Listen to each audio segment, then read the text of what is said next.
Franck Ferrand raconte sur Radio Classique.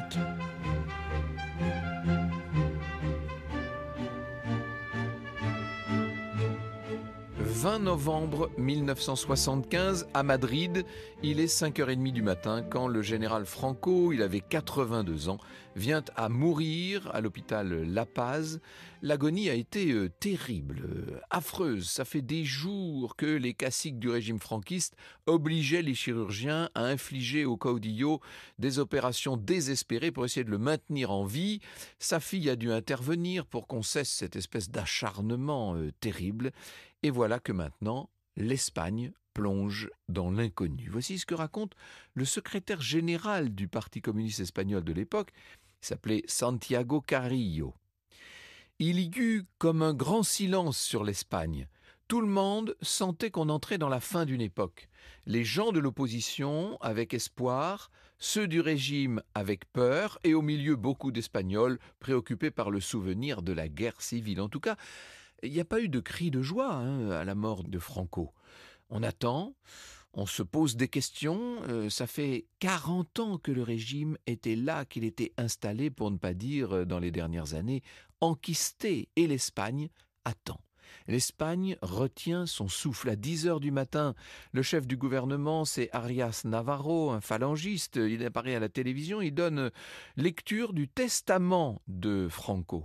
« Par amour pour la patrie, je vous demande de persévérer dans l'unité et la paix, d'entourer le futur roi d'Espagne, Don Juan Carlos de Bourbon, de la même affection et de la même loyauté que vous m'avez apporté. » Franco était atteint de la maladie de Parkinson et il avait donc désigné son successeur, qui n'était pas son dauphin, qui était bien son successeur, qui était en même temps l'objet d'une restauration monarchique, puisque c'était le prince Juan Carlos. 2 jours plus tard, les Cortes, le Parlement, donc nommé par Franco, les Cortes vont proclamer Juan Carlos roi d'Espagne. Franco pensait que Juan Carlos continuerait le régime tel qu'il l'avait voulu et conçu. Et la question qui se posait, c'était de savoir si ses vœux seraient respectés. Quand le public, l'Espagne et le monde entendent le jeune roi faire sa première déclaration, ils se mettent à en douter. Voici ce que dit Juan Carlos. « Aujourd'hui commence une nouvelle étape de l'histoire de l'Espagne. » Franck Ferrand sur Radio Classique. Alors, il faut peut-être remonter un petit peu en arrière pour comprendre le choix crucial que Juan Carlos s'apprête à faire.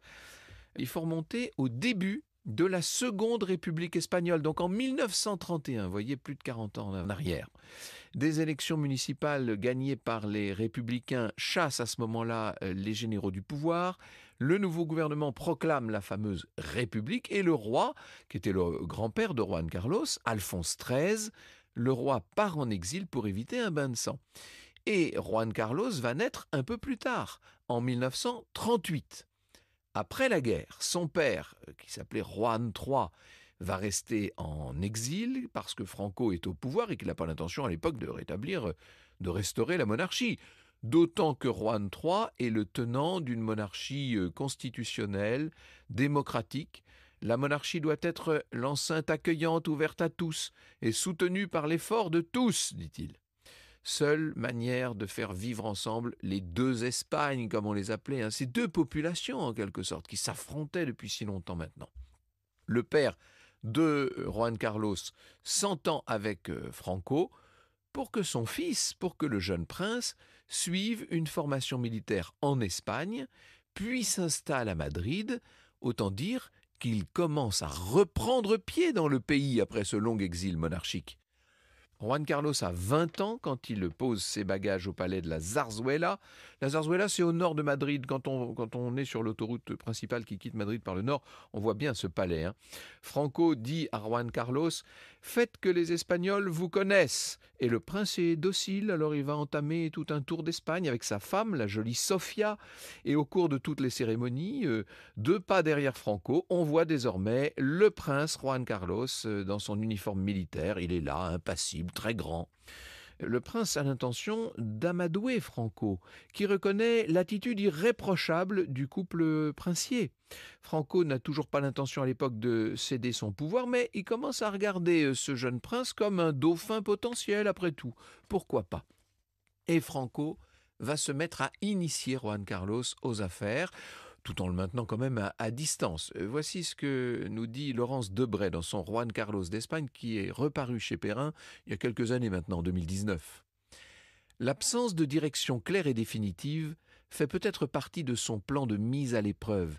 Il pense que, on parle de Franco bien sûr, il pense que le prince devra de toute façon agir d'une manière différente sans toutefois indiquer laquelle. Juan Carlos commente à ce sujet: Franco me parlait très peu de politique et ne me donnait jamais de conseils. Sa philosophie était simple: le temps arrange beaucoup de choses qui semblent ne pas pouvoir trouver de solution dans l'immédiat. Laurence Debray ajoute: Franco garde son pouvoir opaque, ce goût du secret et de la dissimulation érigé en mécanisme de domination lui a permis de gouverner l'Espagne pendant presque 40 ans. Et c'est le 15 juillet 1969 que Juan Carlos est invité au Prado, au palais du gouvernement. Et voilà ce que lui dit Franco. Je dois vous annoncer quelque chose. Le prochain 22 juillet, je vais vous nommer successeur à titre de roi. Ah, mon général, je dois informer mon père de vos intentions. Non, je préférerais que vous ne le fassiez pas, dit Franco. Mon général, je ne peux pas mentir à mon père, et encore moins lui cacher une nouvelle de cette importance. Et là, Franco regarde Juan Carlos, ça dure quelques secondes. Les deux hommes se jaugent, et Franco lui demande sèchement: « Alors, que décidez-vous, Altesse ?» Est-ce que Franco sait que Juan Carlos a repris à son compte le rêve de son père, qui était celui d'une monarchie non seulement constitutionnelle bien sûr, mais démocratique? Son père qui répétait aussi ce proverbe espagnol: En boca cerrada no entra la mosca. Dans une bouche fermée, la mouche n'entre pas. Autant dire, livre-toi le moins possible, et surtout quand tu es devant Franco. Ce qui veut dire que Juan Carlos ne dira pas un mot. C'est simplement en clignant des yeux qu'il accepte la proposition de Franco. Vous écoutez Radio Classique. Donc, incroyable, Franco a adoubé Juan Carlos, mais l'a fait en secret, et il écrit à son père, au prince Juan III, qui devrait donc normalement être le roi, puisque c'est à lui qu'échoit le titre.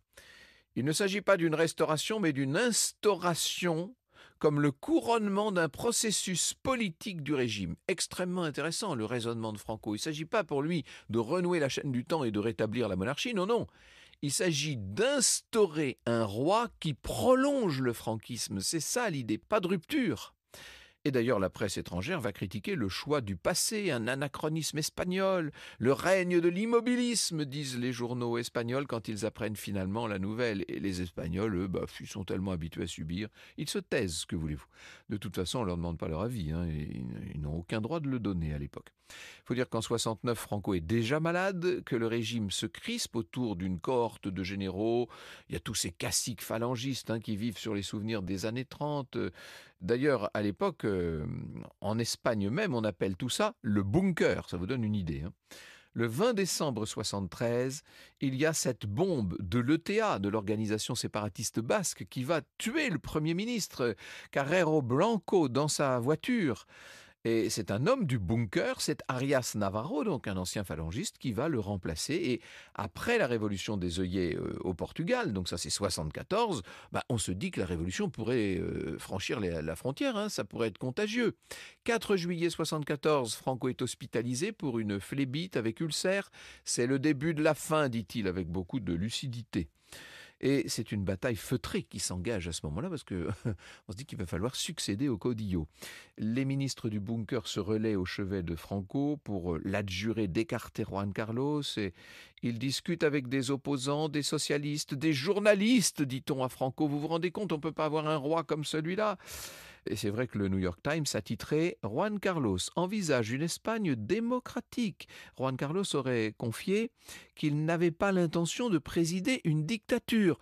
voyez que ça commence à faire beaucoup de signes qui vont dans le même sens. Et quand le ministre Molina vient voir Franco dans sa chambre pour dénoncer le jeune prince, Franco le regarde sévèrement.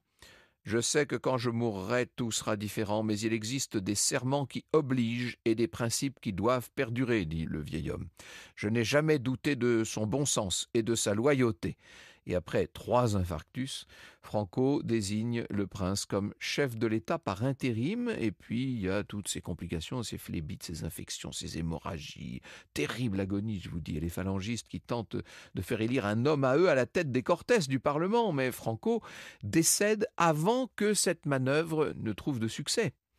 Et quand il apprend la mort du caudillo, Juan Carlos confie à son ami le professeur de droit Torquato Fernández Miranda: on peut venir m'offrir la couronne sur un coussin, comme m'envoyer la garde civile avec l'ordre de m'arrêter. On ne sait pas, en effet, ce que va décider l'entourage de Franco, ce que va décider le bunker. Juan Carlos a quand même un atout, en dehors de sa très grande légitimité historique, bien sûr, car il est le descendant de tous les rois Bourbons d'Espagne, c'est sa popularité dans l'armée. J'avais été choisi par Franco et les décisions de Franco ne se discutaient pas au sein de l'armée, dira-t-il. Et le chef du gouvernement phalangiste finit par lire le testament de Franco à la télé, et les Cortés couronnent donc ce nouveau roi.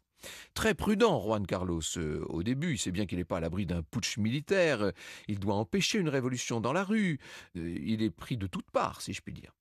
Il garantit sécurité et protection à la famille de Franco. Il conserve le chef du gouvernement, Arias Navarro, qui avait été nommé 10 mois plus tôt, donc ce phalangiste à la tête du gouvernement. Donc vous voyez que ce n'est pas la révolution du tout, hein. Mais d'autre part, il lui impose quand même des ministres d'ouverture, et ceux à des postes clés, à l'intérieur, à la justice, aux affaires étrangères. Il envoie des messages au chef du Parti communiste, à Augusto Carrillo, dont je vous parlais tout à l'heure, à celui du Parti socialiste, Felipe González. Il leur promet du changement, il leur demande du temps. Et les opposants, qui sont sceptiques parce qu'ils ont tellement été déçus dans le passé, mais enfin bref, ils acceptent. Et il va y avoir l'amnistie de 235 prisonniers politiques. Ça paraît beaucoup comme ça, mais dites-vous qu'à l'époque, il y en a 4000 en prison. Juan Carlos parvient à faire élire son complice, donc Fernández Miranda, président des Cortés, et là, les gens du bunker, les caciques, sont un peu isolés quand même. Mais ça ne veut pas dire qu'ils rendent les armes pour autant. Chaque conseil de ministres est l'occasion d'une espèce de bataille rangée qui mène à une forme de statu quo, et Juan Carlos tente de rester au-dessus de la mêlée pour incarner cette monarchie qu'il convient d'asseoir, car ça fait longtemps qu'on n'avait pas eu de roi en Espagne. Le temps presse. Il y a maintenant des grèves un peu partout, des manifestations, le gouvernement réprime tout ça, il y a des morts. Et Juan Carlos se sent complètement déchiré intérieurement. Et son père lui donne ce conseil: soit tu liquides Arias Navarro, soit c'est la fin. C'est pas facile pour le jeune roi. Début juin 76, il s'envole pour les États-Unis, je cite Laurence Debray, elle raconte la scène. À l'issue de son entretien avec le président Ford, Juan Carlos se rend au Capitole, visiblement à l'aise, dans un costume simple et dépouillé qui tranche avec la pompe avec laquelle il est reçu. Pour la première fois, il promet avec conviction la démocratie à son peuple. Il s'adresse, dans un anglais parfait, non seulement à la puissante démocratie américaine, mais aussi aux Espagnols, qui voient retransmis en direct la longue acclamation que réserve le Congrès américain à leur roi. Et Juan Carlos, au passage, a obtenu un crédit d'1,6 milliard de dollars. Faut dire qu'il a le soutien de l'homme fort de la Maison-Blanche à l'époque, qui est Henry Kissinger, bien sûr. À son retour, Juan Carlos a tranché. Il estime que l'Espagne est mûre, et le 1er juillet 76, il convoque donc Arias Navarro à la Zarzuela et lui demande sa démission. Et Navarro accepte. De toute façon, il ne pouvait plus tenir. À ce moment-là, Fernández Miranda, le complice, si l'on peut dire, le soutien en tout cas de Juan Carlos, et qui, dans l'ombre, travaillait pour faire émerger le nom d'un successeur au sein du Conseil du Royaume, va mettre en avant un homme de 44 ans, homme du régime, mais également ami de Juan Carlos, c'est Adolfo Suárez. Un homme qui ne provoque pas l'ire du bunker et qui ne met pas la gauche mal à l'aise. Un homme de réforme, si vous voulez. Et à la télévision, Suárez va promettre 2 choses: 2 nouvelles institutions démocratiques soumises à un référendum avant 6 mois et, surtout incroyable, des élections constituantes avant un an. Il négocie avec les ultras Suarez, il parle avec les officiers, il s'entretient longuement avec chaque député qu'il reçoit un à un. Et il promet que le Parti communiste espagnol ne sera pas pour autant légalisé. En même temps, il écoute l'opposition, il autorise les syndicats, en tout cas certains syndicats, il lève la censure. Le 15 décembre 1976, il soumet à référendum une réforme politique qui va rétablir le suffrage universel, qui va rétablir la souveraineté populaire et légitimer le roi comme chef de l'État. 94% des électeurs vont l'approuver. Les ultras sont loin d'avoir dit leur dernier mot, mais ils ont vraiment beaucoup reculé. Franck Ferrand sur Radio Classique. Donc il va y avoir ces élections constituantes. Juan Carlos et Adolfo Suarez sont conscients que les élections, tant que le Parti communiste est interdit, c'est pas tout à fait des élections démocratiques. Alors Suarez négocie secrètement avec le patron du PCE. Il reprend les discussions que Juan Carlos avait entamées depuis plusieurs mois déjà pour s'assurer que Carrillo ne sèmerait pas la discorde, ne lèverait pas la tempête. Et Suarez obtient une concession. Le 8 avril 1977, le Parti communiste annonce qu'il supprime de ses statuts la référence au marxisme et à la révolution. Et dans la foulée, eh bien, le tribunal suprême va légaliser le Parti communiste. On est en pleine semaine sainte, tout le monde est en vacances, les militaires sont absolument choqués. Il y en a beaucoup qui se sentent trahis là, et Suarez leur avait dit que quoi qu'il arrive, jamais on ne légaliserait le Parti communiste. Juan Carlos prend son téléphone et il va appeler tous les chefs militaires, un par un. Ça dure 2 jours. Le PC ne représente plus une menace, dit le roi. Carrillo va rester tranquille, même les États-Unis approuvent. Je suis votre commandant suprême, bien sûr, vous aurez votre place dans le régime. Et Juan Carlos, avec Adolfo Suarez, vient de réussir là un tour de force qui est d'entraîner les communistes et les militaires franquistes dans la même direction. Et c'est la direction de la démocratie espagnole. Franck Ferrand sur Radio Classique. 15 juin 1977, les élections constituantes se tiennent dans une ambiance euphorique. Le parti d'Adolfo Suarez, l'Union du Centre démocratique, remporte les élections, 34%. Le Parti socialiste, le PSOE de Felipe González, 29%. Le Parti communiste, 9% seulement. Et 8% pour les franquistes de l'Union populaire franquiste, de l'UPF. Les élections suivantes vont confirmer que Juan Carlos et Adolfo Suarez ont réussi leur pari et qu'ils ont liquidé le franquisme. Mais le 23 février 1981, il est 18h20 quand un groupe de militaires fait irruption dans l'hémicycle des Cortés et on se met à tirer en l'air dans l'enceinte même du Parlement. On prend des députés en otage pendant que le général Milán Stellbosch va essayer d'entraîner l'armée dans un véritable soulèvement pour rétablir la dictature telle qu'elle avait été à l'époque du général Franco. Erreur, ils n'ont pas coupé la ligne téléphonique du Palais Royal et dans la soirée, Juan Carlos va pouvoir appeler tous les généraux pour leur donner personnellement l'ordre de rentrer dans le rang. Et vous savez que c'est une tradition, quand le roi d'Espagne s'adresse à un de ses sujets, il le tutoie. Donc c'est très fort quand le roi appelle un général et lui ordonne en lui disant « tu vas rentrer, tu vas laisser tomber », etc. Et puis Juan Carlos enregistre une allocution télévisée qui est diffusée à 1h30 du matin. On est en pleine nuit, l'Espagne retient son souffle une fois de plus. Voici ce que dit le roi. « La couronne, symbole de permanence et d'unité de la patrie, ne peut tolérer en aucune manière des actions ou des attitudes de personnes qui prétendent interrompre le processus démocratique. » Eh bien, voilà. Juan Carlos vient pour la seconde fois de sauver la démocratie et d'ailleurs au passage son régime monarchique. Même la gauche sera désormais reconnaissante au roi qu'elle va accompagner d'une certaine manière. Il a abdiqué en 2014, le roi Juan Carlos. Il s'est retiré de la vie politique en faveur de son fils, vous le savez. Et il n'est plus du tout dans la vie politique depuis 2019. Il y a eu pas mal de scandales, notamment des scandales financiers qui ont beaucoup terni son image. Le Parti socialiste, à ce moment-là, s'est abstenu de l'accabler, tout en apportant son soutien au roi actuel, à son fils, le roi Philippe VI. Le Parti populaire conservateur rappellera son rôle déterminant et décisif en 1975. Il y a des choses qui ne s'oublient pas, que voulez-vous. Le roi actuellement, enfin l'ancien roi Juan Carlos, a 86